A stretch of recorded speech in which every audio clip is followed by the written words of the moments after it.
Inilah berbagai kisah duka para selebritis yang masih terus berlanjut di pekan ini.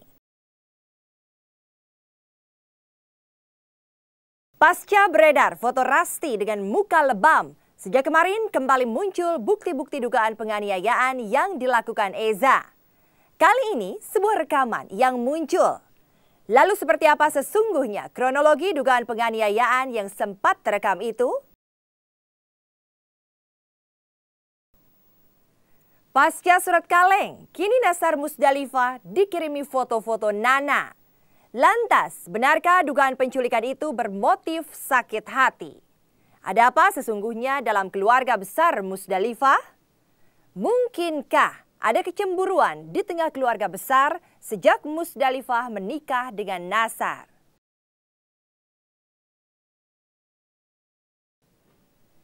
Dan duka yang tak kalah menyentak dada masih diresapi Fairuz.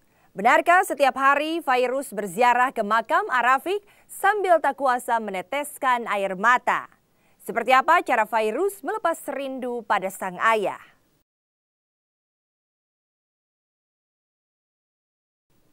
Lantas bagaimana aksi nyata Julia Perez untuk yang kedua kalinya di tengah duka para korban banjir? Rangkaian kisah-kisah penuh duka yang menghinggapi hati para selebriti pekan ini, simak selengkapnya hanya di Intens.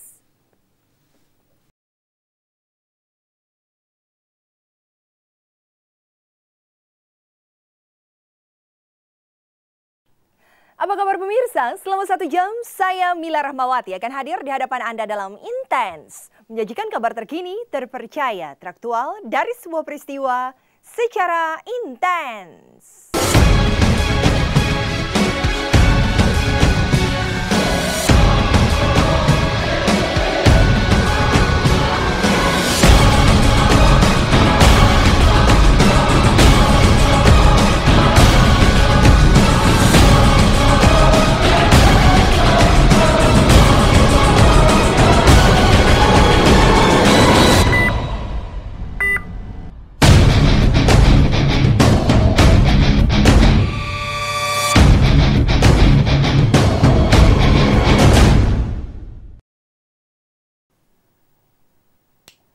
Seolah kecewa yang begitu mendalam melihat Eza Gionino yang sudah menjadi tersangka namun masih saja bebas berkeliaran, Ardina Rasti pun akhirnya meradang. Dan pasca foto Rasti dengan wajah lebam, sejak kemarin beredar pula bukti-bukti yang lainnya yakni sebuah rekaman. Lalu seperti apakah sesungguhnya kronologi tindak dugaan kekerasan yang dilakukan Eza dalam rekaman yang beredar tersebut? Lalu bagaimanakah ahli telematika melihat rekaman itu?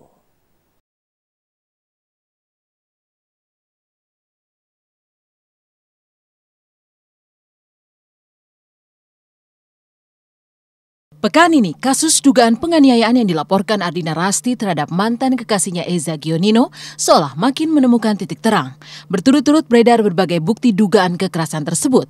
Mulai dari munculnya foto wajah Rasti yang lebam membiru, kemudian foto pintu dan kursi yang rusak, setelah itu sebuah handphone yang hancur parah diduga terjadi karena benturan hebat.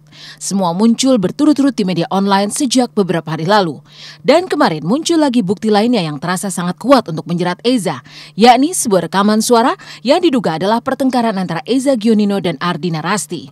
Rintik kesakitan suara seorang wanita yang mirip dengan suara Rasti menunjukkan ia tengah mengalami dugaan kekerasan di rekaman itu. Tangisan pun ikut menyertai rintihan.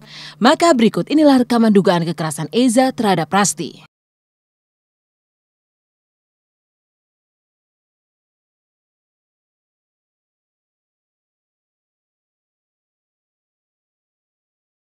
Jangan tampar aku. Aku nggak nampar kamu ya. Aku megang muka kamu gini. Itu sakit, Bi. Iya, itu jauh lebih sakit daripada kamu nggak dengerin omongan aku. Kamu nggak perlu nampar aku, Bi. Aku nggak nampar kamu. Itu kenceng barusan, Bi. Oke, aku nggak nampar kamu. Sama, kamu bilang kamu nggak nyakitin perasaan aku, tapi kamu nyakitin perasaan aku. Ya, tapi kamu barusan nampar aku, tangan kamu ke aku, ke pipi aku. Kamu nggak nyakitin aku. Kamu rasa kamu nggak ngerasain kamu nggak nyakitin aku. Sama kan kayak gitu. Kamu yang di puncak. Lebih baik aku jelas, ngerti nggak?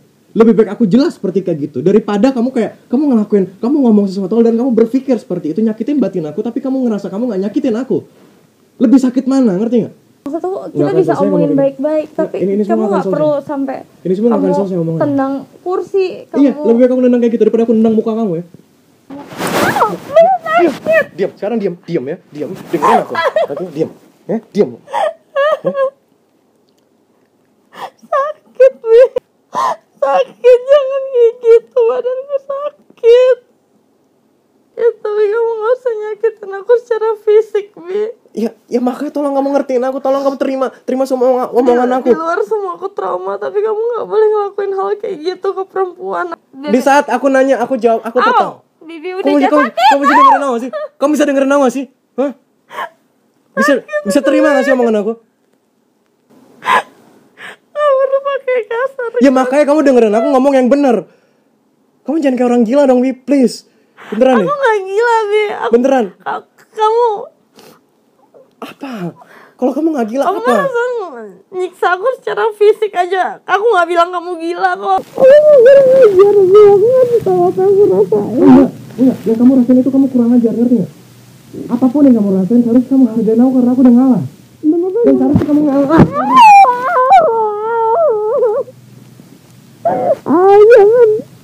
Jangan kotor sama aku mohon.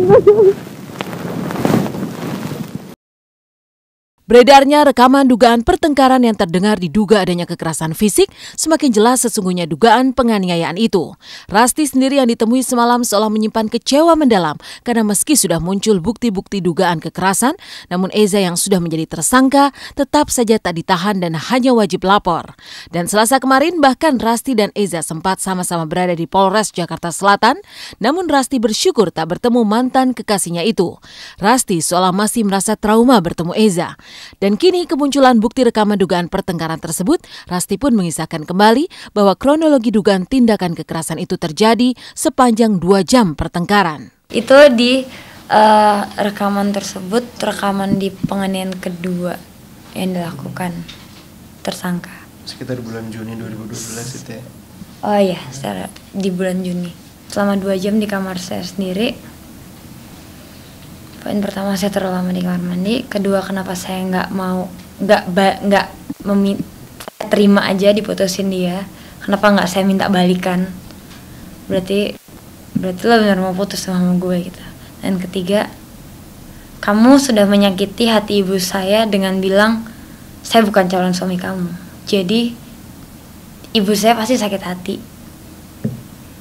Padahal ibunya sendiri sebenarnya saya nggak yakin, malah ibunya minta maaf ke saya gitu. Jadi untuk membalas rasa sakit hati yang ibu saya rasakan, ini rasa yang harus kamu rasakan, dan dia melontarkannya dengan fisik. Dan saya dianiaya 2 jam, dan beberapa kali dia selalu jeda di saat dia selesai mukulin saya atau jambak atau nyeret atau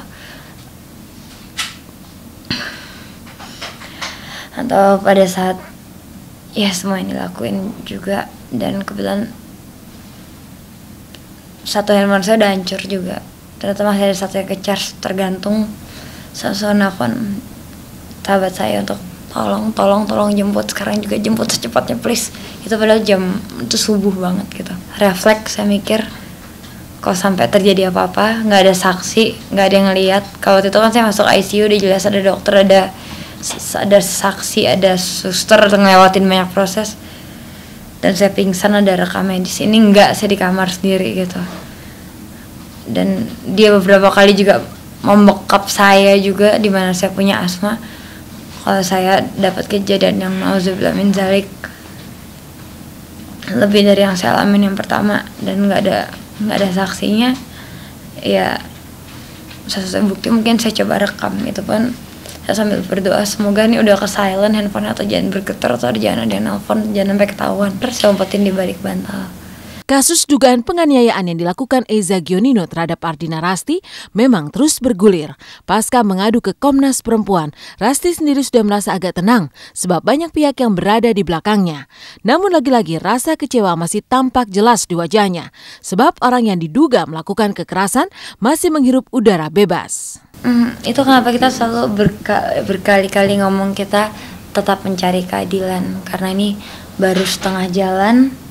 Dan kita nggak akan berhenti karena kita Kita adalah korban. Lebih dari cukup ya, jadi kalau misalnya kemarin sempat ada kata-kata bahwa sang penganiaya melakukan hal yang kooperatif sebagai tersangka, kami sebagai pihak korban jauh lebih kooperatif lagi. Karena bukti yang kita berikan sudah sangat lengkap, saksi lebih banyak dari yang diminta, dari minimum ya. Dan kejadian ini bukan penganiayaan ringan, ini 2 kali penganiayaan berat. Saya nggak pernah tahu, ya. Saya belum tahu sama sekali gitu. Tentang apapun itu, visum apapun, saya nggak tahu. Saya belum tahu juga. Gitu. Tapi yang pasti saya tidak. Tapi yang pasti, ya. Tapi yang pasti. Saya tidak lakukan apa-apa. Tapi yang pasti itu tidak ada tindak kekerasan dan saya tidak melakukan apa-apa, gitu ya. Saya bisa pastiin kok gitu. Saya membuat dia luka sedikit itu nggak pernah gitu. Itu nggak pernah, sedikit pun itu nggak pernah. Saya nggak pernah bilang Rasti itu berbohong. Saya tidak pernah bilang Rasti itu apa? Ya, itu berita itu palsu. Saya menceritakan apa ya, yang saya saya menceritakan apa yang saya alamin gitu dalam kehidupan saya dengan dia ya gitu.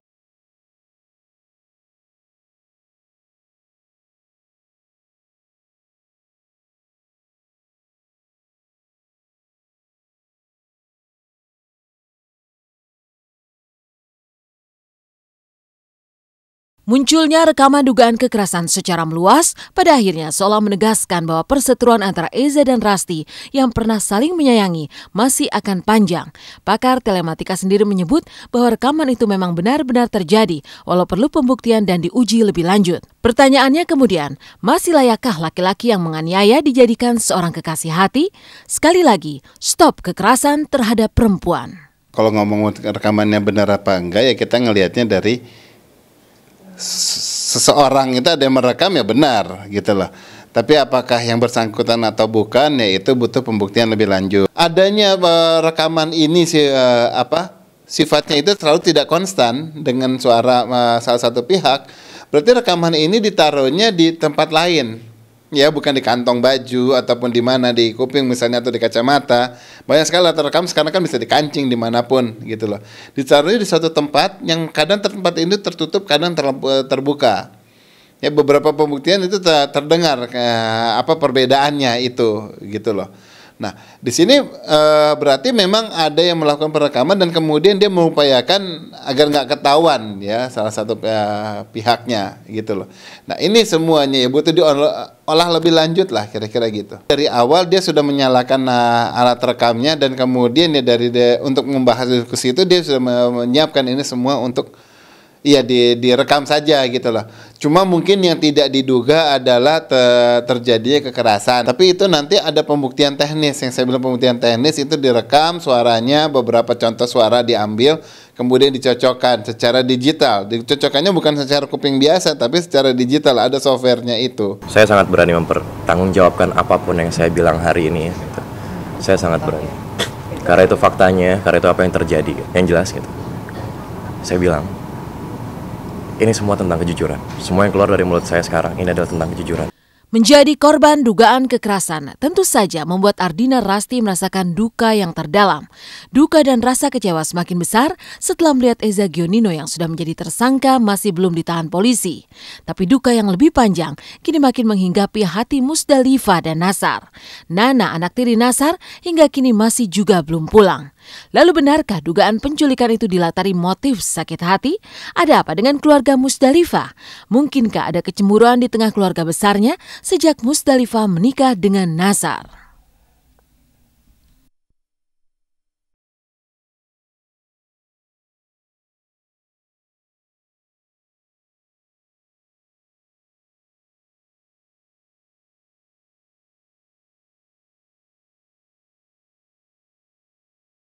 Baru 1 tahun, saya termasuk ayah baru di sini. Kenapa kemarin-kemarin saya tidak mau menangis? Kenapa kemarin-kemarin saya tidak mau memperlihatkan kesedihan saya tidak mau. Karena saya seorang ayah yang tidak boleh memperlihatkan.